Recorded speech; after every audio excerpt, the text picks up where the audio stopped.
नमस्कार। ज्योतिषीय श्रृंखला की इस कड़ी में आपका हार्दिक स्वागत है।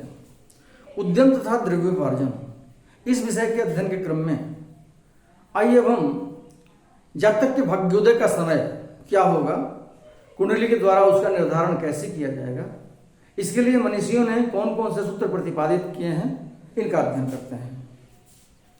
एक सर्वसाधारण सूत्र है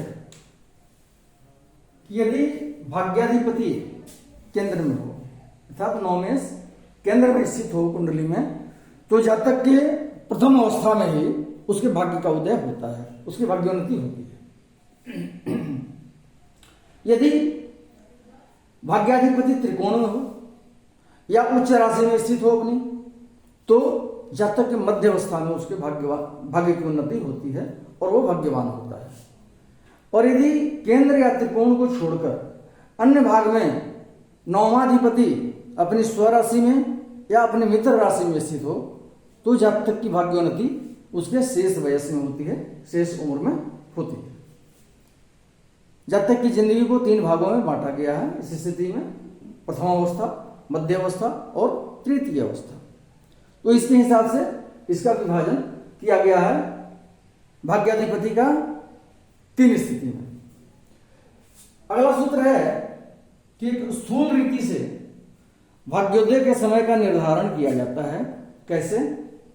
कुंडली में 12 भाव होते हैं, इनको 3 भागों में बांटा जाता है। लग्न से लेकर चतुर्थ तक प्रथम भाग, पंचम से लेकर अष्टम तक द्वितीय भाग और नवम से लेकर के द्वादश स्थान तक तृतीय भाग।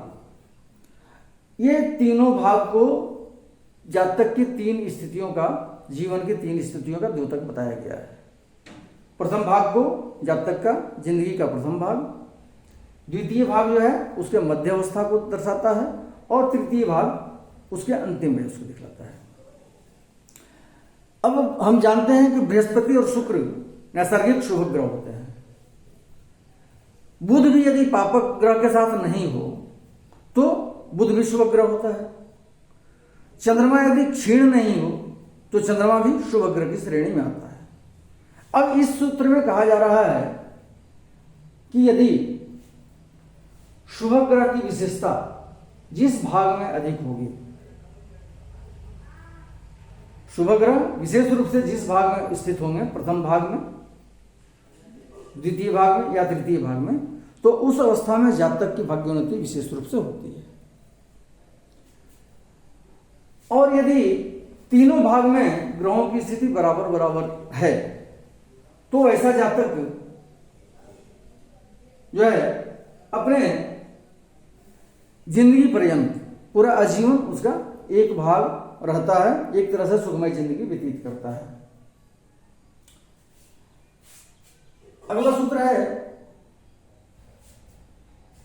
कि यदि लग्न शुभ राशि का हो और उस पर शुभ ग्रह की दृष्टि भी हो परंतु लग्न में कोई पापक ग्रह नहीं हो तो जातक बाल्यकाल से ही सुखी होता है।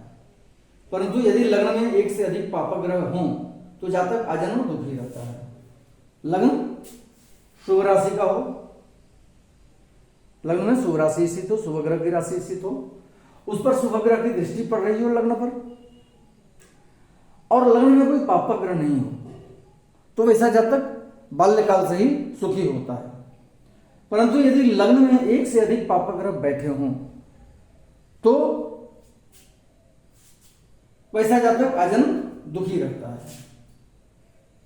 अगला सूत्र है यदि लग्नेश शुभ राशिगत हो और उस पर शुभ ग्रह की दृष्टि पड़ रही हो, अथवा यदि लग्नेश त्रिकोण में बैठा हो तो जातक 16 वर्ष के बाद सुखी होता है। लग्नेश अर्थात लग्न का स्वामी शुभ राशि में स्थित हो कुंडली में और उस पर शुभ ग्रह की दृष्टि पड़ रही है, या लग्नेश त्रिकोण में बैठा हो, तो इस स्थिति में जातक का भाग्योदय 16 वर्ष के बाद होता है और वह सुखी होता है 16 वर्ष के बाद। अगला सूत्र है यदि लग्नेश का नवम शेष लग्न में अथवा त्रिकोण में अथवा एकादश भाव में बली होकर बैठा हो अथवा अपनी उच्च राशि में स्थित हो तो जातक 30 वर्ष की अवस्था के बाद भाग्यशाली होता है। लग्नेश का नवम शेष लग्न का स्वामी जिस राशि में बैठा है या किस नवांश में बैठा है, किस राशि के नवांश में बैठा है, उस राशि का अधिपति लग्नेश जिस राशि के नवांश में बैठा है उस राशि का अधिपति यदि लग्न में या त्रिकोण में, लग्न में या त्रिकोण में या एकादश भाव में बली होकर के बैठा है, लग्नेश का नवांशपति लग्न में, त्रिकोण में या एकादश भाव में बली होकर के बैठा है, या अपनी उच्च राशि में स्थित हो लग्नेश का नवांशपति, तो ऐसी स्थिति में जातक 30 वर्ष की अवस्था के बाद भाग्यशाली होता है। अगले वीडियो में हम भाग्योदय के समय से संबंधित कुछ अन्य सूत्रों की चर्चा करेंगे और उनका अध्ययन करेंगे। नमस्कार।